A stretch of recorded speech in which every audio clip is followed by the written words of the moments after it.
The house was filled with laughter, the smell of roast chicken wafting through the air, and the sound of clinking glasses. It was another family gathering, something that had become somewhat of a routine over the years. My sister Lily was sitting across from me, her sharp, knowing eyes studying my every move, as usual. I didn't mind. Lily was always the one who read between the lines, who noticed the smallest things about people and their behavior. "Come on, tell me more about how things went with your last relationship," she teased, sipping her wine, a mischievous grin playing on her lips. "I'm dying to hear how bad it really was." I rolled my eyes. "Oh, it was a disaster," I said, trying to play along. "You know how Mark could be. He'd toss me around in bed like I was a rag doll. Always so rough and inconsiderate." Lily snorted, barely managing to hold back her laughter. "I can't believe you actually survived that relationship. How did you put up with him?" I took a long sip of my wine, leaning back in my chair. The words had slipped out before I even thought about it. I hadn't meant for it to sound like a complaint or a criticism, just a silly remark, an offhand comment. A joke, really. It felt almost therapeutic to laugh at the absurdity of it all. I could almost see Mark's face in my mind as I said the words, his frown, his sharp jaw clenching when I spoke too frankly about our intimacy. But I had moved on. It was just a joke, right? I didn't even notice that Mark had entered the room until I saw him standing at the doorway, his eyes locked on me. The color drained from my face, and I suddenly felt a chill in the air, as if the temperature had dropped 10 degrees in an instant. His expression was unreadable, but I could tell by the tense set of his shoulders that something was wrong. "Mark?" I said, trying to keep my voice steady. "I didn't expect you back so soon." He didn't say anything. His gaze was fixed on me, his face a mask of emotion that I couldn't quite decipher. It wasn't the anger I expected, not the shouting or the confrontation I had braced myself for. No, this was something different, something far worse. He simply turned and walked out of the room, leaving a silence in his wake that felt suffocating. Lily's playful expression vanished in an instant. She glanced between me and the door, her eyes widening. What just happened? I felt my heart pounding in my chest. I don't know, I stammered. Maybe he didn't hear me right. It was just a joke. But deep down, I knew that something had shifted, something irreversible. I had been careless. I had let a joke slip, thinking it would lighten the mood, but I hadn't considered the damage it might cause. I excused myself, stepping into the hallway to find Mark. I called his name softly, but he didn't respond. The house felt too quiet now, the walls pressing in around me. I reached the front door just in time to see him leaving, his car engine starting with a low rumble. "Mark, wait!" I called, running toward him. But he didn't stop. He didn't even look back. I stood there for a moment, watching his taillights fade into the distance. My stomach twisted with an unfamiliar sense of dread. The joke was supposed to be harmless. It was just a silly comment, a passing remark. So why did it feel like it had shattered everything? I returned to the kitchen, where my family was still gathered, but the air had changed. There was a tension now, a quiet unease. My mother's eyes were filled with concern as she looked at me, but she didn't say anything. Lily, on the other hand, seemed to be waiting for me to explain, her gaze intense.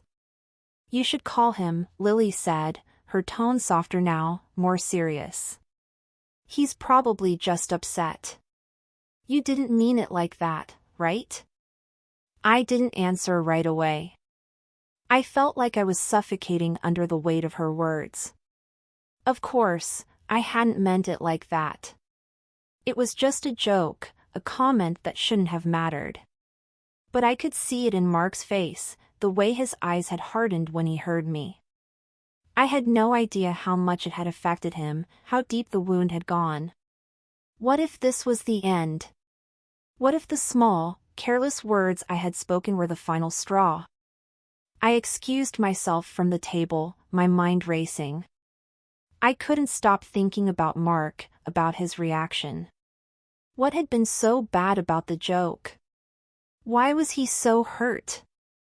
It was just a comment about our past, wasn't it? I grabbed my phone and scrolled through my messages, but I couldn't bring myself to call him. I couldn't figure out what to say. Sorry, I didn't mean it. The words felt hollow, like they wouldn't even make a dent in the damage I had caused. I knew Mark. He wasn't the kind of man who would let something like this go easily. If I had crossed a line, there would be no coming back from it. And yet, I couldn't understand why he had left so abruptly. Why hadn't he confronted me right there, instead of walking away like he did? I paced around the house, my mind spinning in circles. The house felt too big now, too quiet. Everything I had thought I understood about Mark and our marriage suddenly seemed distant, like a dream I could no longer grasp. I sank onto the couch, trying to collect my thoughts, but all I could hear was the echo of my words in my head. He tossed me around in bed like I was a rag doll. It had been a joke, but it had also been a reflection of something deeper, something that had festered for years. Had I been too dismissive of our problems? Had I ignored the things that really mattered? I realized then that maybe the joke wasn't just a joke. Maybe it was my way of releasing years of built-up frustration and disappointment, hidden behind a laugh. But none of that mattered now. I had lost something, maybe even more than I realized. And as the minutes ticked by, I felt the weight of my mistake sink in. Mark wasn't coming back tonight. And I wasn't sure when or if he would ever come back. The silence in the house was oppressive. I could still hear the faint rumble of Mark's car fading into the distance, but the knot in my stomach remained. I sat on the couch, phone in hand, not knowing what to do with myself. It felt as though the walls were closing in, and I couldn't breathe. The light-hearted family gathering had turned into an uncomfortable, almost suffocating atmosphere, and I couldn't help but replay the events in my head over and over again. My mother was the first to break the silence after Mark had left. She leaned in, her voice soft, almost apologetic. "Ava, you should call him. Maybe he's just upset. You didn't mean to hurt him, right?" The question was simple, but the answer felt impossible. Of course, I hadn't meant it like that. It was just a joke, light-hearted, offhand, meant to break the tension. But in the pit of my stomach, I knew that words, even the lightest ones, could hurt in ways you couldn't predict. I never imagined that something so small could trigger such a reaction. "I didn't mean it like that, Mom," I muttered, glancing at my phone, still unwilling to dial Mark's number. The thought of hearing his voice, or worse, the silence on the other end, felt like too much. I couldn't face the disappointment in his tone. I couldn't bear the thought that my joke had been the last straw, that it had pushed him further away than he had already been. But the longer I sat there, the more I realized that if I didn't do something, I might lose him forever. Lily, who had been watching me closely, finally spoke up. Her voice wasn't as gentle as my mother's, she was more blunt, more direct. "You need to fix this, Ava. He won't just come back on his own. You have to apologize. He's too proud to come crawling back, even if he's the one hurt." I could feel her eyes on me, sharp, searching for a reaction. The words stung, but I knew she was right. Mark was stubborn. He wasn't the type to open up easily, and his pride was something I had learned to navigate throughout our relationship.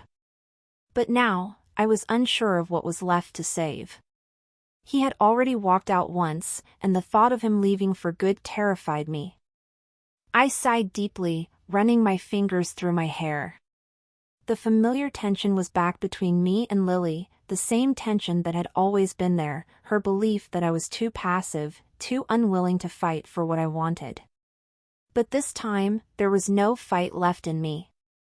I didn't know what to say to him, and the more I thought about it, the more I realized that perhaps it wasn't just the joke that had pushed him away. It was everything that had come before it. I excused myself from the table and retreated to the bathroom. I needed to get away from the stares, the unspoken questions hanging in the air. I closed the door behind me and leaned against the sink, staring at my reflection in the mirror. My eyes were tired, my face pale. I didn't recognize the woman staring back at me. The woman who had made that careless remark. The woman who had no idea how to fix the mess she had made. I ran my fingers over my face, trying to force back the tears that threatened to spill. I never thought my words would have this kind of power. I never thought a single joke, meant to make light of things, could unravel everything. But now, I realized that in some twisted way, I had been taking for granted the very things I should have cherished: Mark, our marriage, the fragile thread that had been holding us together for so long. For the first time, I thought back to the beginning. Back to when things weren't this complicated, back when I had been in love. But somewhere along the way, we had lost touch with each other, both of us too proud, too stubborn to admit how far we had drifted. I picked up my phone again, my fingers trembling as I scrolled through the messages. There were a dozen unsent texts to Mark, each one more desperate than the last. I wanted to tell him I was sorry, that I didn't mean to hurt him. I wanted to explain everything, to make him understand how much I regretted my words. But what if that wasn't enough? What if he didn't care anymore? I wanted to call him. I wanted to hear his voice, even if it was filled with anger or disappointment. But I knew, deep down, that it was too late for just an apology. It wasn't the joke that had broken us. It was the years of silence, of emotional neglect, that had piled up until it was too heavy to carry. My joke had been the tipping point, but it was just the surface of a much deeper problem. I dropped the phone on the counter, pacing back and forth. My mind was racing, but it couldn't catch up with my emotions. Part of me wanted to just forget about it, pretend everything would go back to normal if I ignored the problem long enough. But I knew that wasn't realistic. Mark wouldn't forget. He wouldn't forgive that easily, and neither could I. The thought of him walking away, of him never coming back, made me sick to my stomach. I didn't want to lose him. But I had no idea how to reach him anymore. It was as if we were speaking two different languages, unable to understand each other. Maybe we always had been. I grabbed my phone again, hesitated for a moment, and finally pressed the call button. It rang once, then twice. My heart pounded in my chest as I waited for him to pick up, but he didn't. The voicemail picked up, and I could hear his calm, familiar voice on the other end, leaving a message. I hung up before he could finish. Tears welled up in my eyes, and I wiped them away quickly, frustrated at my own weakness. I knew I had to face him, to find a way to fix things. But how could I fix something that was already broken beyond repair? I looked at myself in the mirror one last time before stepping out of the bathroom. The house felt colder now, emptier. The family chatter had faded into the background, and I was left alone with my thoughts, with the haunting realization that I might never be able to undo the damage I had done. The weight of my mistake pressed down on me, suffocating. I didn't know what would happen next. I didn't know if Mark would ever forgive me, if I would ever find a way to mend what we had lost. But I knew one thing for sure: I couldn't go back. And that terrified me more than anything else. The house felt even quieter the next morning. I woke up with the same heavy feeling in my chest, a weight that seemed to settle deeper the more I thought about it. The night had been restless, filled with too many thoughts and too much silence. Mark had been gone for a full day now, and with every passing hour, I was starting to feel more desperate. I kept telling myself that he just needed time to cool off, but I couldn't shake the feeling that it wasn't just that. It wasn't just a fight, a misunderstanding. It felt like a breaking point. I stared at the ceiling for a moment, trying to remember how we had gotten here. It had been such a small thing, a joke, something that should have been forgotten after a few minutes. But it wasn't. I knew deep down that it wasn't the joke that had done this. The joke had just been the spark. There had been cracks in our relationship for so long, cracks that neither of us had bothered to address, until now. I reached for my phone, hoping for a message or a call. But there was nothing. Mark hadn't reached out, and I hadn't expected him to. If anything, I knew he was still angry. And I didn't blame him. My words had been careless, and now I was paying the price. The thought of having to fix everything from the ground up felt exhausting. I pushed myself out of bed and made my way to the kitchen, my mind still racing. I tried to focus on the task of making coffee, but even that felt like a chore. The motions were automatic, my body going through the motions without my mind really being there. I just couldn't focus. I was too preoccupied with the situation I had created. I knew I needed to call him, to apologize properly, but I couldn't bring myself to do it. What would I even say? How could I explain what had happened when I didn't understand it myself? What if he didn't care? What if he had already decided this was the end? I heard a knock at the door, breaking through my spiraling thoughts. My heart skipped a beat, and I rushed to the door, half hoping it was Mark. But when I opened it, I found Lily standing there, her arms crossed, her face unreadable. "Ava, we need to talk," she said, her tone firm. I didn't have the energy to argue.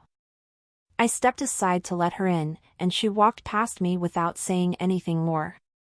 I closed the door behind us, feeling the familiar tension between us. Lily had always been the more straightforward one, never afraid to say what was on her mind, even when it was the last thing I wanted to hear. And right now, I wasn't sure I could handle it. She sat down at the kitchen table, watching me closely as I sat across from her. There was a long silence before she finally spoke again. "You can't keep avoiding this, Ava. You need to fix it. Mark won't just come back because you hope he will." I nodded, though I wasn't sure what to say. I was tired of hearing what I already knew. I didn't need her to tell me that I had messed up. I was already painfully aware of it. "He's not going to forgive you unless you show him that you understand what you did wrong," she continued, her voice softening a little. "It's not just about the joke. It's about everything. The way you've both been holding back for so long." Her words hit harder than I expected. It was true. Mark and I had been distant for months, maybe even longer. There had been moments of connection, but they were few and far between. We had both been so caught up in our own lives that we had stopped making an effort, stopped communicating. We had been existing together, but not truly living together. And I had ignored the signs, hoping everything would just work itself out.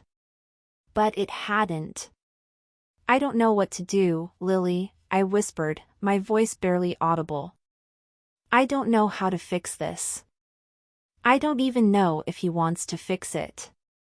Lily leaned back in her chair, her gaze thoughtful. "You have to stop assuming you know how he feels. You need to talk to him. Don't just assume things. Tell him how you feel, and listen to how he feels." I shook my head, the lump in my throat growing larger.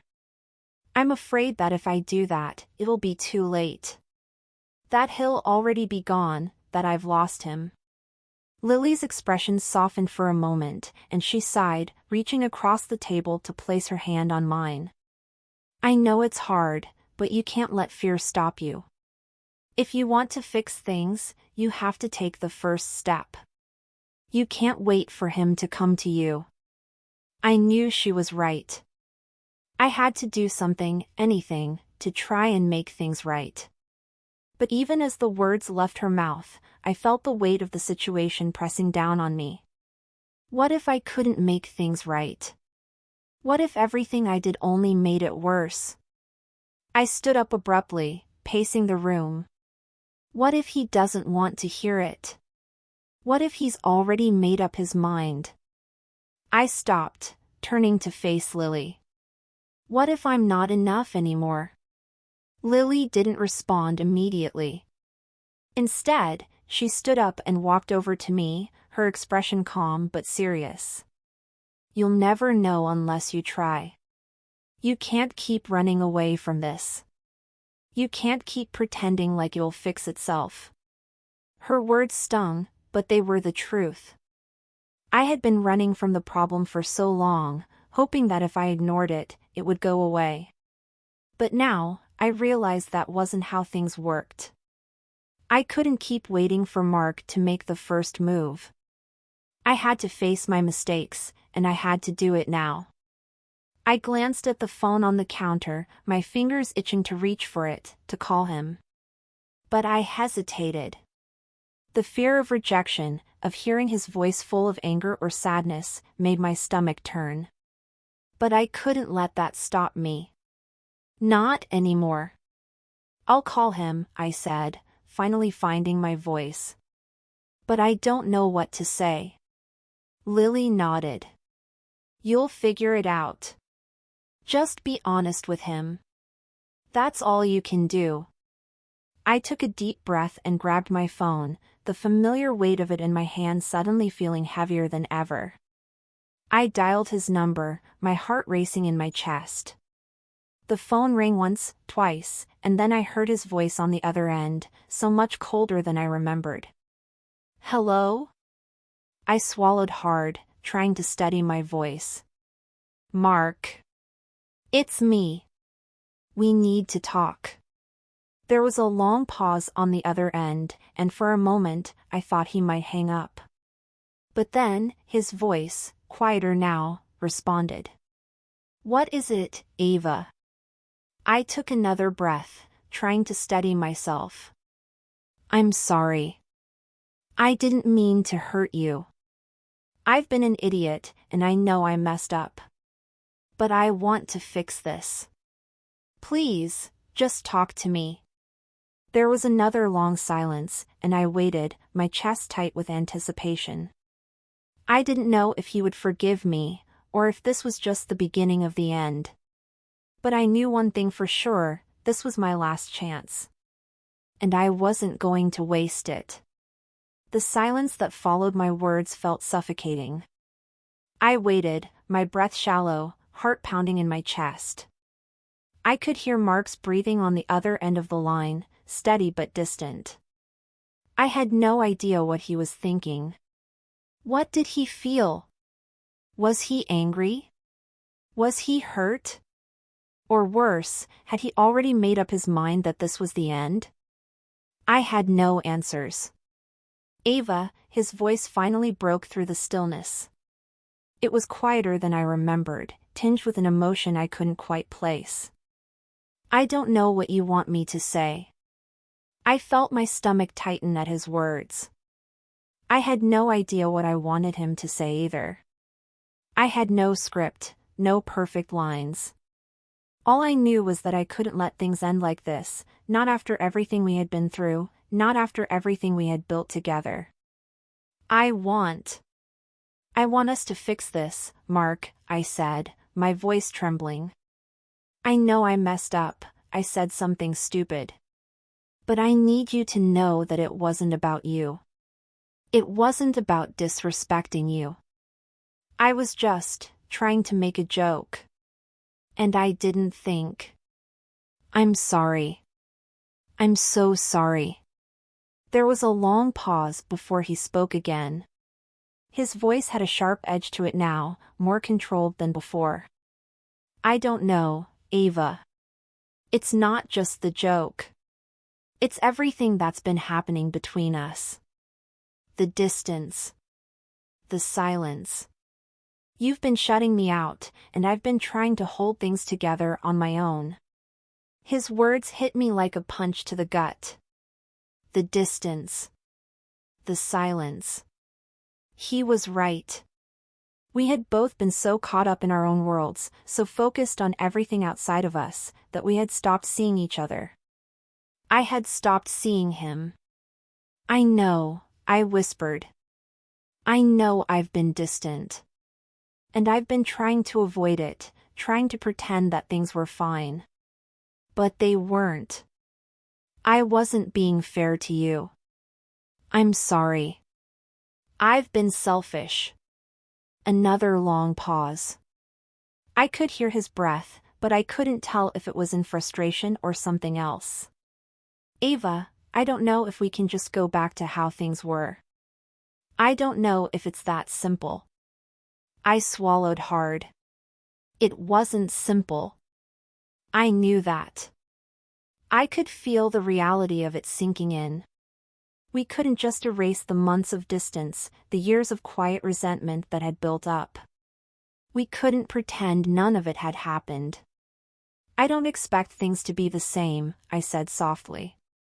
But I want to try. I want to work on this. I'm willing to do whatever it takes. There was silence again, longer this time. I could feel the weight of it, the uncertainty hanging between us.